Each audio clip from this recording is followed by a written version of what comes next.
বাংলাদেশ জাতীয়তাবাদী দল BNP officially আমাকে সমর্থন দিয়েছে এবং আমি গণ অধিকার পরিষদের প্রতীক ট্রাক মার্কা নিয়ে নির্বাচন করছি।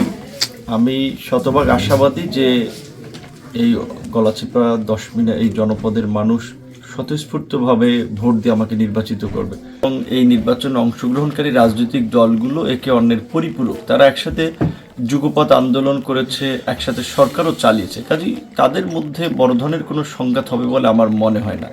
তবে এটা ঠিক যে পটুয়াখালী 3 আসন এই মুহূর্তে বাংলাদেশের মানুষের কাছে বেশ একটু আগ্রহের এবং আলোচিত, কারণ আমরা বাংলাদেশ জাতীয়তাবাদী দল বিএনপির সাথে আন্দোলন সংগ্রাম থেকে আছি।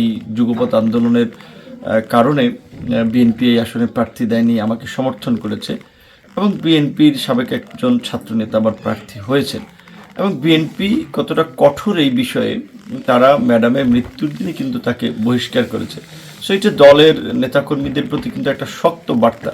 তারপরেও আমরা যেটা দেখেছি যে 7-8 বছর ধরে যে উপজেলা ইউনিয়ন ওয়ার্ড কমিটিগুলো একেবারেই তার একক নিয়ন্ত্রণাধীন থাকায়, কমিটিতে থাকা নেতৃবৃন্দ তারা অনেকে কোরআন ছুঁয়ে শপথ করেছে, অনেকে হাতে হাত রেখে শপথ করেছে যে তারা স্বতন্ত্র প্রার্থীর পক্ষে কাজ করবে। সেক্ষেত্রে অনেকে এখনও আমার প্রচারণায় বা আমার সাথে এসে দাঁড়ায় নেই। তবে বিএনপির চেয়ারম্যান জনাব তারেক রহমানের নির্দেশে এখানে বিএনপির বিভাগীয় সাংগঠনিক সম্পাদক, জেলার সভাপতি, সেক্রেটারি তারা আমার 2টো উপজেলায় মিটিং করেছেন এবং তাদেরকে তারা আশ্বস্ত করেছেন যে 2-1 দিনের মধ্যে তারা একটা ইতিবাচক সিদ্ধান্ত জানাবেন। আমি আশাবাদী যে তারা 2 দিন আগে পরে হলেও তারাও ইনশাল্লাহ আমার সাথে থেকে কাজ করবেন এবং এই আসনে আমরা কোনো ধরনের প্রতিবন্ধকতা ছাড়া ইনশাল্লাহ অন্যান্য প্রার্থীদের থেকে বিপুল ভোটের ব্যবধানে আমরা একটা ইতিহাস তৈরি করে জয়লাভ করবো ইনশাল্লাহ।